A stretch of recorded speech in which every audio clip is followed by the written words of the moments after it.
అమ్మ మీరు సంగీతం అన్నీ నేర్చుకున్నారు గదా! మరి హ్మ్. అమ్మవారిని ఏదైనా ఒక కీర్తనలతోని వాటితోని పిలుస్తుంటారా మీరు?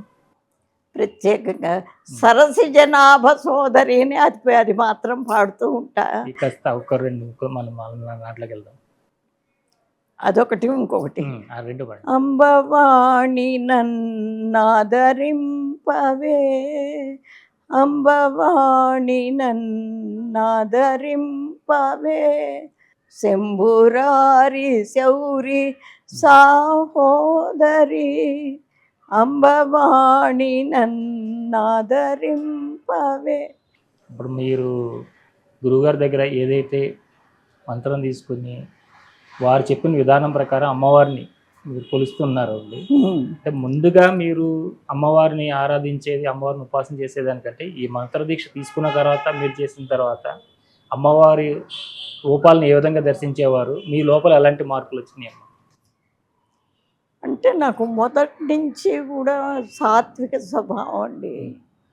ఒంటిగా పెరిగాను. చిన్నతనం అంతా ఒంటిగానే. హ్మ్. తర్వాత వచ్చిన తర్వాత ఇవి అందరిలోకి వచ్చిన తర్వాత ఇప్పుడు మా ఏడుగురు హ్మ్. అప్పచెల్లెళ్ళం కదా! వచ్చిన తర్వాత అందరితో సరిగ్గా కలుసుకోలేక హ్మ్. ఏడ్చేదాన్ని. దేవుడు గూటి ముందు నుంచుని హ్మ్. ఏడ్చేదాన్ని. అది అక్క నాకు బాగా, అన్నయ్య, అక్కయ్య ఇద్దరు హ్మ్. ఎంతో ఇచ్చేసేవాళ్ళు.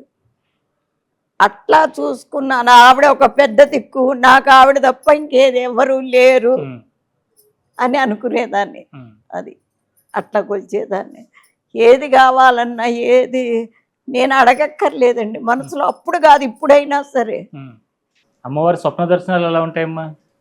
నాకు ప్రత్యేక స్వప్న దర్శనం ఉండదు. హ్మ్. ఆర్డర్ ఏస్తుంది ఆవిడంతే. ఎలా ఎలా అంటే ఎట్లా అంటే మనం సొంత వాళ్ళలాగానే. హ్మ్. అమ్మవారి దర్శనంగా మాత్రం అసలెప్పుడూ ఇవ్వదు. హ్మ్. నా వాళ్ళలాగా, హ్మ్. నా శిష్యుల్లాగా అట్లా ఇస్తుంది. ఏది అసలు ఇచ్చి చెప్పేదాకా కాదు. ఒక ఆలోచన నాకొచ్చింది అంటే అది ఆవిడ పంపిస్తేనే వస్తుంది. అట్లాగే అయ్యే పనే ఆవిడ నాకు ఒక ఆలోచన పంపిస్తుంది. హ్మ్. ఏదైనా అంతే అయిపోతుందది. అవనిది అసలు ఆలోచనే రాదు. హ్మ్. కోటి గాయత్రి జయించానండి. హ్మ్. ఇప్పుడు ఆవిడ ఇది లేకపోతే మనం ఎవరమండి? ఆ! అంటే శ్రీ విద్య అంటే ఏంటమ్మా? శ్రీ విద్య. శ్రీ విద్య అంటే శ్రీచక్రార్చనకు సంబంధించిన విద్య. హ్మ్. శ్రీచక్రార్చన ఎప్పుడు చేస్తారు అంటే ముందు పంచాయతనంగా హ్మ్. ముందు ఆ మంత్రాలన్నీ అక్షరలక్ష చెయ్యాలి. హ్మ్. పంచాయతనం ఏమిటి అంటే నైరుతి మూల గణపతి, హ్మ్. వాయువ్యం మూల సూర్యనారాయణమూర్తి, హ్మ్. మరి ఈశాన్యంలో విష్ణుమూర్తి, హ్మ్. ఆగ్నేయంలో శివుడు, మధ్యలో అమ్మవారు. హ్మ్. అది లక్ష్మీదేవి అయితే ఇటు విష్ణుమూర్తి, హ్మ్. పార్వతీదేవి అయితే ఇటు శివుడు. హ్మ్. దాన్ని పంచాయతనం అంటారు. హ్మ్. ఈ పంచాయతనంగానే ఇస్తారు ముందు మంత్రోపదేశం. హ్మ్. ఏదో ఒక్కటిచ్చి వదిలిపెట్టరు. హ్మ్. గణపతి, మరి సూర్యనారాయణమూర్తి, హ్మ్. శివుడు, మరి విష్ణుమూర్తి, అమ్మవారు. హ్మ్.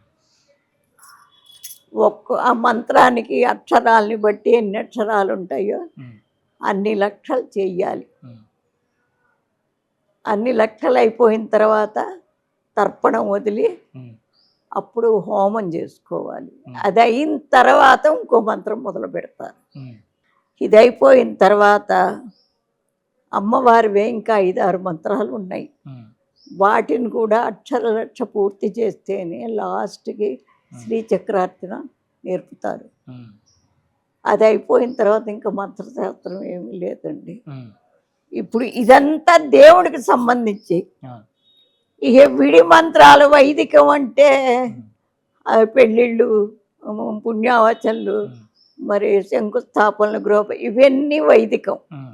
ఇదంతా దైవం. ఏంటి భగవంతుడికి సంబంధించింది మంత్రశాస్త్రం అన్నమాట. హ్మ్. అది అయిపోతే ఇంకా మహావిద్య అంటే హ్మ్. ఈ మహావిద్య పారాయణ చేసిన వాళ్ళకి ఇక సాక్షాత్తు వాళ్ళే అమ్మవారి స్వరూపం. హ్మ్.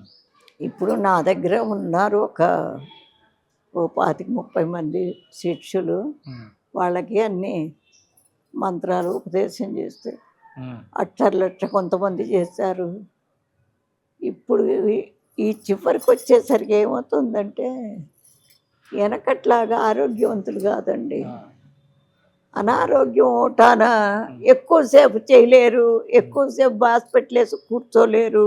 అట్లా అంటే ఎవరైతే ఈ మంత్ర జపం చేస్తున్నారో, ఈ మంత్రాన్ని నిత్యం అనుష్ఠానం చేస్తున్నారో వాళ్ళకి మరి ఈ అనారోగ్య సమస్యలు రావడం అంటే ఏంటమ్మా అది?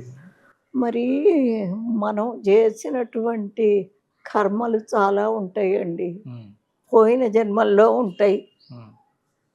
అమ్మవారికి కొలిచే వాళ్ళకి ఏమిటంటే కర్మలు అంటే మానసికంగానే వాళ్ళకి బాధలు వస్తాయి. శారీరకం ఏమో చెప్పలేం, కానీ మానసికంగానే వస్తాయి వాళ్ళకి. ఎందుకంటే మళ్ళా అమ్మవారిని కొలిచింది, ఇగో బలాని బాధలు వచ్చినాయి అని అంటారని ఆవిడకి ముందే తెలుసు. అందుకని మానసికంగానే పెడుతుంది. మన కర్మ ఏదైతే చేస్తామో ఖచ్చితంగా దాన్ని అనుభవించాలి. మరి అనుభవించేప్పుడు ఇంకా ఈ పూజలు ఎందుకు అనుకుంటే, మనం కొంత ఇప్పుడు క్యాన్సర్ ఉంది తగ్గదు అని అందరికీ తెలుసు, మరి ఎందుకు డాక్టర్ దగ్గరికి వెళ్తాం? అది ఏమో మందులు ఇస్తే తగ్గుతుంది ఒక ఆశ. అట్లాగే ఈ పూజలైనా పూజ చేస్తే మన కర్మ తగ్గిపోయి అది అనుభవించాలి. తగ్గినా ఓ పెద్ద రాయి నెత్తిన పడే బదులు చిన్న రాయి కాలు మీద పడి కొంచెం దెబ్బ తగిలి కొంచెం నెత్తురు వచ్చి పోతుంది. అట్లా అనుభవించటం మాత్రం తప్పదు. అసలు నువ్వు ఎన్ని పూజలు చెయ్యి, ఎన్ని చెయ్యకపోతే ఎక్కువ వస్తాయి బాధలు. చేస్తే ఇట్లా పరిపక్వం అయిపోయి ఇక నెక్స్ట్ జన్మ లేకుండా పోతుంది అని శాస్త్రాలు చెప్తున్నాయి.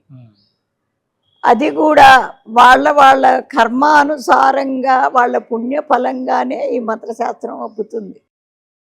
మామూలు వాళ్ళకైతే అబ్బదండి. ఇప్పుడు వాళ్ళకి అసలు అబ్బడం చాలా కష్టం. ఎందుకంటే వీళ్ళకి స్థిరమైన మనస్సు లేదు, వాతావరణాలు కూడా అట్లా లేవు.